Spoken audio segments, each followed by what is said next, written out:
नमस्कार, आप देख रहे हैं नमन सत्य न्यूज और मैं हूं आपके साथ राहुल शुक्ला।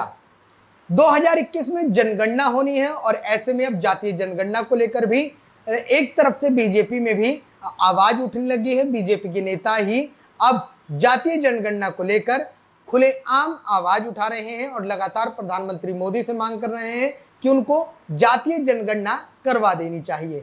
आपको बता दूं, हाल ही में जो बिहार के मुख्यमंत्री हैं नीतीश कुमार, इसके साथ ही साथ लालू यादव के बेटे तेजस्वी यादव और जो छोटे दल हैं बिहार के 10 दल, उन्होंने प्रधानमंत्री मोदी से सोमवार को मुलाकात की थी और कहा था कि प्रधानमंत्री मोदी को अब जातीय जनगणना भी करा देनी चाहिए। वहीं बीजेपी में भी इसको लेकर लगातार आवाज उठ रही है। सबसे पहले बीजेपी के नेता संघमित्रा मौर्य ने जातीय जनगणना को लेकर आवाज उठाई थी और उसके बाद सुशील कुमार मोदी ने भी जातीय जनगणना को लेकर आवाज उठाई। अब इन सबके बीच अपना दल की प्रमुख, जो हाल ही में बीजेपी की केंद्रीय कैबिनेट में शामिल हुई हैं, केंद्रीय मंत्री हैं, उन्होंने भी जातीय जनगणना को लेकर न सिर्फ सवाल खड़े किए हैं बल्कि राजनाथ सिंह को भी आड़े हाथ लिया है। उन्होंने कहा है कि साल 2018 में राजनाथ सिंह ने कहा था कि जब 2021 में जनगणना कराई जाएगी तो उस दौरान जातीय जनगणना भी करा दी जाएगी। इसको लेकर अपना दल की प्रमुख अनुप्रिया पटेल ने प्रधानमंत्री नरेंद्र मोदी से भी मुलाकात की है। वहीं दूसरी तरफ अब दो चीज समझिए, सिलसिलेवार तरीके से मैं आपको समझाऊंगा। पहली चीज, जो राज्य की पार्टियां हैं, जो पिछड़ी पार्टियां हैं और जो छोटी मोटी पार्टियां हैं, वो जातीय जनगणना को लेकर जोर क्यों दे रही हैं। दूसरी चीज, आखिरकार केंद्र जातीय जनगणना पर अब जोर क्यों नहीं दे रहा और जातीय जनगणना को लागू करने से केंद्र को क्या मुसीबतों का सामना करना पड़ सकता है। सबसे पहली चीज, जैसा कि मैंने आपको बताया, अब इस बात को समझिए कि जो छोटी दल की पार्टियां हैं, राज्य के स्तर की पार्टियां हैं, वो जातीय जनगणना इसलिए लागू कराना चाहती हैं क्योंकि आज जो नेता हैं वो बहुत सयाने हो चुके हैं। नेता एक बार फिर से देश की जनता को मूर्ख बनाने का काम कर रहे हैं और इसके साथ ही साथ कहीं ना कहीं वो कहते हैं कि इससे पिछड़ा वर्ग का विकास होगा, लेकिन ऐसा नहीं है। इससे इस बात से नकारा नहीं जा सकता कि पिछड़ा वर्ग का जरूर विकास हो सकता है, लेकिन 100% जातीय जनगणना से नेताओं का विकास जरूर हो जाएगा। अब आप कहेंगे कि जातीय जनगणना से नेताओं का क्या विकास होगा, इसी बात को समझिए। इसी बात को मैं आपको समझाना चाह रहा था। जातीय जनगणना दरअसल अभी तक जो होता था वो SC ST के तहत होता था और उसमें एक उसी आधार पर जो राजनीतिक दल होते थे राज्य की, वो एक अनुमान आंकड़ा लगा लेते थे और वो एक आंकड़ा लगाते थे कि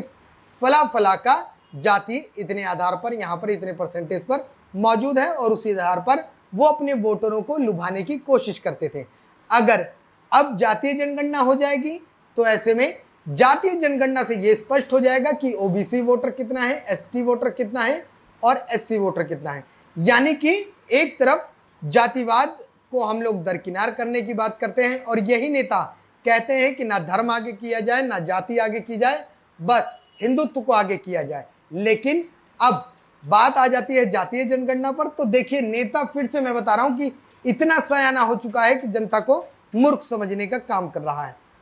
जातीय जनगणना से ये जो वोटर है वो अपने अपने, जैसे कि मान लीजिए उत्तर प्रदेश की बात करते हैं तो उत्तर प्रदेश में सपा का अपना एक वोट बैंक है, बीजेपी का अपना वोट बैंक है और मायावती का, जैसे आप जानते हैं कि एक सिंबल के वोट हैं और इन सिंबल के वोटों को लोग कहा जाता है कि इनको काटना बेहद मुश्किल होता है। और जो जिस सिंबल का व्यक्ति है, जैसे यादव समाज है, तो कहा जाता है कि यादव का जो वोट बैंक है वो अखिलेश यादव का है और वो साइकिल को छोड़कर कहीं नहीं जाना चाहता। मायावती का जो ST और SC का वोटर है वो हाथी को छोड़कर कहीं नहीं जाना चाहता। इन्हीं बात को लेकर ये जो नेताएं हैं राज्य स्तर के, ये इसीलिए जातीय जनगणना पर जोर दे रहे हैं ताकि सारे आंकड़े खुलकर सामने आ जाएं और खुलकर सामने आने के बाद ये जो नेता हैं फिर वो जो एक तरफा की बात करते हैं, जो सभी को साथ लेकर चलते हैं, उस वक्त स्थितियां थोड़ी सी पलट जाएंगी और उस वक्त नेता अपने जो परसेंटेज वोटर रहेंगे उन पर जोर देना शुरू कर देंगे और इसका फायदा राज्य स्तर की जो पार्टियां रहेंगी उनको बहुत ज्यादा मिलेगा, क्योंकि एससी का जो वोटर होगा वो एससी साधेगा और एसटी का वोटर एसटी पार्टी साधेगी, ओबीसी का वोटर ओबीसी पार्टी साधेंगे। अनुप्रिया पटेल जिस तरीके से अपना दल की प्रमुख हैं और उनके पिछड़ा दर जो ओबीसी मोर्चा संभालती हैं, वो अगर ऐसे में आवाज उठा रही हैं तो इस बात को भी समझिए कि कहीं ना कहीं ओबीसी वोटरों को साधने की वो भी पूरी तैयारी में है, क्योंकि अब हाल ही में उत्तर प्रदेश के चुनाव भी नजदीक हैं। फिलहाल अनुप्रिया पटेल ने इस बात की भी मांग की है कि अब ओबीसी के लिए एक अलग से केंद्र का मंत्रिमंडल भी बना देना चाहिए, ताकि ओबीसी का जो वोट बैंक है, ओबीसी की जो जनगणना है, उसको आरक्षण में लोगों को जो पिछड़ा वर्ग है उसको मदद मिल सके। अब दूसरी बात पे आते हैं। अब आप ये समझिए कि केंद्र सरकार को ओबीसी जो जातीय जनगणना है इसको लागू करने में क्या समस्या, अगर ये लागू करते हैं तो परेशानी क्या क्या हो सकती है। अगर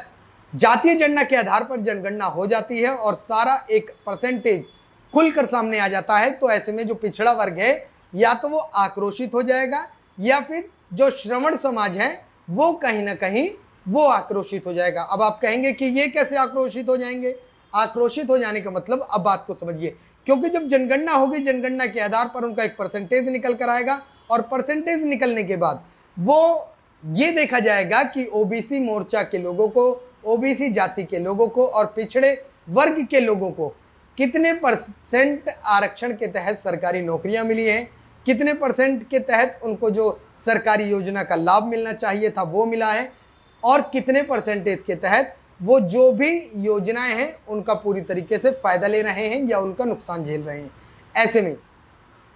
अगर जातीय जनगणना के आधार पर जो पिछड़ा वर्ग है वो अगर ज्यादा आरक्षण पा रहा है, तो जो जनरल कास्ट है या जो अदर कास्ट है वो एकदम से पिछड़ा वर्ग पर हावी हो जाएंगे और वो कहेंगे कि नहीं जी साहब, आप इनको ज्यादा आरक्षण दे रहे हैं, इनके लिमिटेशन से ज्यादा आपने इनको आरक्षण दिया, इनको नौकरी दी, इनको योजना का लाभ दे रहे हैं, आप इनके तत्काल प्रभाव से नौकरी खत्म कीजिए और योजनाओं का लाभ खत्म कीजिए। वहीं दूसरी तरफ अगर इनको कम मिलता है पिछड़ा वर्ग के लोगों को, तो ये एक साथ होके और एक साथ होने के बाद केंद्र सरकार के लिए मुसीबत बन जाएंगे और कहेंगे कि आखिरकार आपको जो हमारा आरक्षण है वो देना होगा, और आरक्षण देने के बाद ये लगातार सरकारी नौकरी में, सरकारी योजना में उसको लेने के लिए जोर शोर से आवाज उठाएंगे और ऐसे में कहीं ना कहीं केंद्र सरकार मुसीबत में फंस जाएगी। बहरहाल अगर आपको हमारी ये वीडियो पसंद आ रही है तो इसको लाइक करें, शेयर करें, सब्सक्राइब करें और कमेंट करके बताएं कि आपको हमारा नमन सत्य न्यूज कैसा लग रहा है। इसके अलावा हमारी अपनी वेबसाइट भी है www.namansatya.com। आप यहां पर विजिट करके देश और दुनिया की तमाम छोटी बड़ी खबरें देख सकते हैं। फिलहाल दीजिए इजाजत, अगले फिर किसी मुद्दे पर आपके बीच होंगे, तब तक के लिए धन्यवाद।